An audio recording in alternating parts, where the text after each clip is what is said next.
Bismillahirrahmanirrahim. Assalamualaikum warahmatullahi wabarakatuh. Alhamdulillah. Alhamdulillahi rabbil alamin.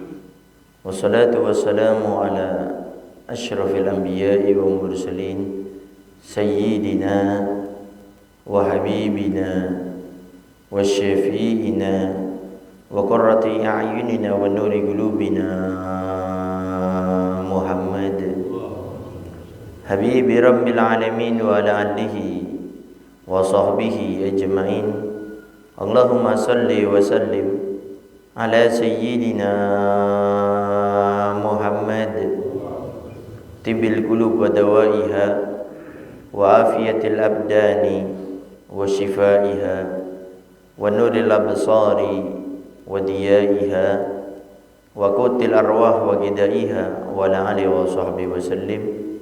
Allahumma ja'al sarirati khairan min al-niyati wa jalal niyati salihah, amma ba'du. Al-mukarram al-muhtaram yang sama-sama kita muliakan dan kita hormati selalu, para alim, para ulama, para asatidah, penyambung lisan sekaligus penerus perjuangan Nabi kita Muhammad sallallahu alaihi wa alihi wasallam, yang kita doakan selalu mudah-mudahan para ustadz, para kiai, para ulama, para habaib kita diberikan panjang umur oleh Allah dalam keadaan sehat wal afiyah. Allah Subhanahu wa taala berikan kemudahan kepada beliau baik itu urusan dunia maupun urusan akhiratnya. Allah Subhanahu wa taala jauhkan beliau-beliau semuanya daripada fitnah yang terjadi di akhir zaman ini, insyaallah. Amin. Amin ya rabbal alamin. Dan juga tidak mengurangi rasa hormat kami kepada segenap para sepuh, para tokoh masyarakat, para ustadz, dan juga segenap para orang tua kami, para bapak dan ibu-ibu, para hadirin wal hadirat yang dimuliakan oleh Allah Subhanahu wa taala. Alhamdulillah, pada subuh kali ini Allah Subhanahu wa taala masih memilih kita, memudahkan kita untuk bisa melaksanakan sholat subuh berjamaah. Mudah-mudahan Allah Subhanahu wa taala terus menjadikan kita hamba-hambanya yang dipilih oleh Allah untuk selalu mengedepankan perintah-perintahnya dan meninggalkan segala sesuatu yang dibenci oleh Allah Subhanahu wa taala, khususnya dalam melaksanakan sholat 5 waktu berjamaah dan terkhususkan lagi dalam melaksanakan sholat subuh berjamaah. Amin. Amin ya rabbal alamin. Para hadirin wal hadirat yang dimuliakan oleh Allah Subhanahu wa taala, sama-sama kita ketahui bahwasanya Allah Subhanahu wa taala itu Maha Kasih. Setiap hambanya bertobat kepadanya, minta ampun kepadanya, pasti Allah Subhanahu wa taala akan mengampuni apapun dosa hambanya. Walaupun dosa itu adalah dosa yang besar. Sebagaimana Nabi Muhammad SAW menegaskan bahwasanya dosa yang paling besar itu dosa mensyirikkan Allah, menduakan Allah Subhanahu wa taala. Tapi tetap Allah Subhanahu wa taala akan mengampuni hambanya tatkala dia bertobat kepada Allah Subhanahu wa taala. Dan jangan salah paham dalam hadis yang Nabi pernah jelaskan bahwasanya orang kalau meninggal dalam keadaan kesyirikan maka tempatnya dia di neraka selama-lamanya. Ini kalau dia tidak bertobat kepada Allah, kalau dia tidak beriman lagi, tidak masuk Islam. Tapi manakala orang itu melakukan kesyirikan, naudzubillah min dzalik, ataupun murtad, kemudian dia masuk Islam lagi, mengucapkan 2 kalimat syahadat, kemudian dia menyesal, meninggalkan, bertekad untuk tidak melakukan lagi dan mengisinya dengan kebaikan, Allah tetap akan ampuni dosa dia. Sehingga Allah itu sangat luar biasa kasih sayang kepada kita. Kita punya dosa setinggi langit, sebesar gunung, lebih besar daripada itu semuanya, sebanyak buih-buih yang ada di lautan. Tatkala kita menghadap Allah dengan bertobat kepadanya, Allah ampuni semua dosa hambanya. Tapi para ulama menjelaskan ada satu dosa yang Allah tidak akan ampuni walaupun dia sudah bertobat, walaupun dia sudah menyesal, dia meninggalkan, bertekad tidak melakukan lagi, dia menangis bahkan sampai berdoa di depan Ka'bah, Allah tidak akan ampuni dosa hamba yang melakukan dosa ini. Apa itu? Dosa berbuat zalim kepada orang lain. Jadi kalau kita punya salah sama orang lain, diwajibkan minta maaf. Kalau kita cuma bertobat kepada Allah walaupun sampai menangis seperti apapun kita berdoa dimanapun, walaupun kita berdoa di Raudhah, di antara mimbarnya Nabi Muhammad SAW, tidak akan diampuni oleh Allah kalau kita berbuat salah kepada manusia. Maka di sini kalau kita berbuat salah kepada manusia, kita wajib minta maaf kepada mereka. Karena berbuat zalim kepada sama itu dosanya sangat besar. Bayangkan, Nabi pernah menceritakan ada seorang perempuan setiap hari puasa sunnah. Di malam hari dia hidupkan dengan beribadah. Dia punya kucing, itu kucing disekap, tidak diberi makan sama sekali, tidak dibebaskan sampai itu kucing meninggal dunia, itu kucing mati. Nabi katakan itu perempuan letaknya di nerakanya Allah Subhanahu wa taala. Itu berbuat zalim dengan kucing, dengan dia menjadi orang ahli ibadah luar biasa ibadahnya, tapi tetap dimasukkan neraka oleh Allah Subhanahu wa taala. Lalu bagaimana kalau kita berbuat zalim dengan sesama kita? Maka jaga hubungan kita dengan seksama. Para ulama sampai mengatakan kalau kita punya salah sama Allah, gampang caranya untuk kita minta maaf kepada Allah, bertobat, menyesal, meninggalkan, tidak bertekad tidak melakukan lagi, akan Allah ampuni sebesar apapun, sebanyak apapun kita punya dosa.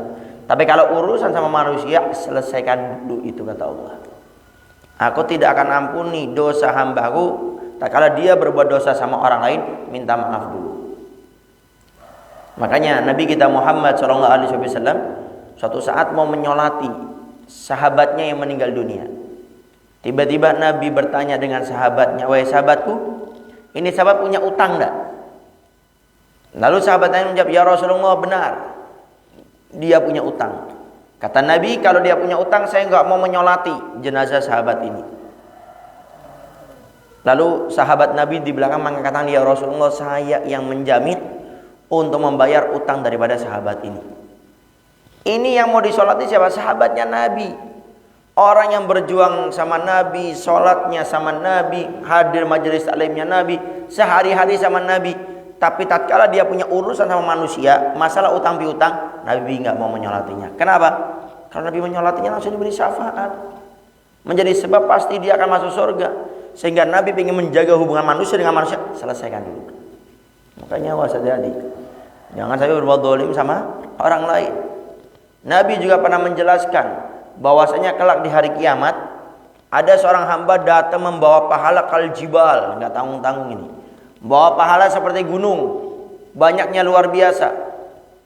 Kemudian setelah itu datang seorang hamba menuntut kepada Allah, ya Allah, dulu dia pernah mukul saya ya Allah. Lalu apa Allah jawab? Wahai malaikat, ambil pahala orang ini, berikan kepada dia. Diambil, berikan. Datang lagi orang lain, ya Allah, dulu dia pernah nendang saya ya Allah. Diambil pahalanya, diberikan. Datang lagi orang lain, ya Allah, dulu dia pernah ngejek saya ya Allah. Diambil pahalanya, diberikan.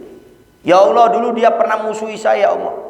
Diambil pahalanya, diberikan. Sampai banyak orang nuntut, sampai dalam riwayat Nabi menjelaskan, ini orang yang tadinya pahalanya seperti gunung, habis ludes, tidak ada pahala sama sekali.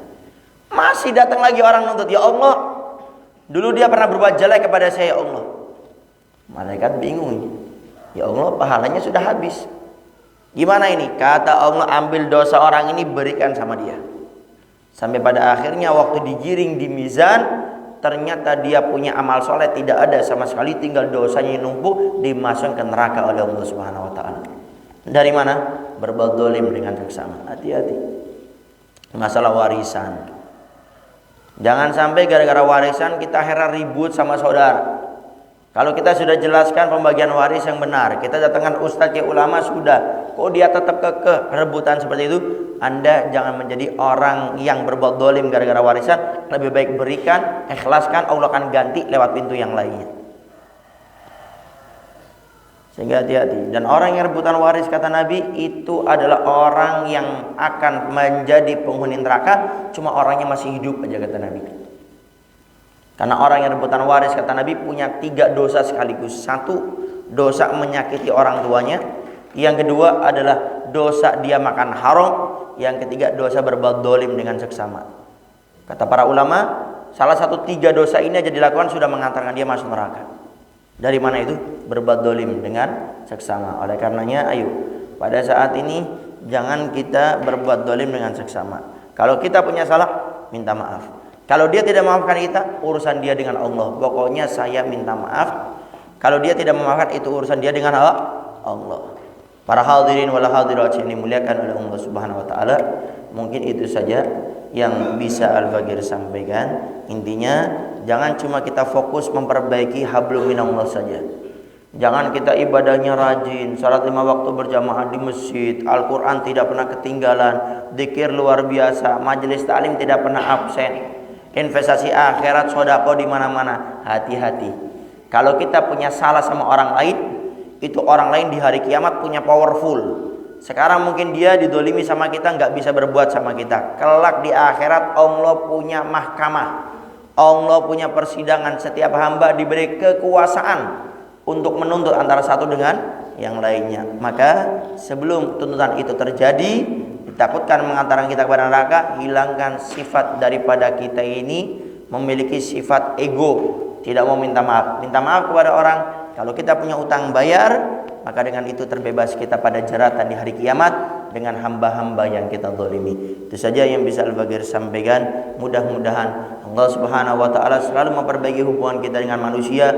Allah Subhanahu wa taala menjaga lidah kita daripada mengejek mereka. Allah Subhanahu wa taala menjaga dohir kita agar tidak berbuat zalim kepada sesama kita, dan mudah-mudahan Allah Subhanahu wa taala memberikan kepada kita kemudahan untuk meminta maaf kepada orang yang kita zalimi. Allah jauhkan kita daripada sifat ego berat untuk minta maaf kepada orang lain, dan mudah-mudahan tatkala kita minta maaf kepada mereka, Allah lapangkan hati mereka, Allah mudahkan lisan mereka untuk memaafkan kita, sehingga kelak di hari kiamat kita tidak ada tuntutan dengan mereka. Rabbana atina fid dunya hasanah wa fil akhirati hasanah wa qina adzabannar. Wa sallallahu ala sayyidina Muhammadin wa alihi wasallam. Walhamdulillahi rabbil alamin. Kurang lebihnya Al-Bagir minta maaf dan mohon doanya selalu. Akhirul kalam. Assalamualaikum warahmatullahi wabarakatuh.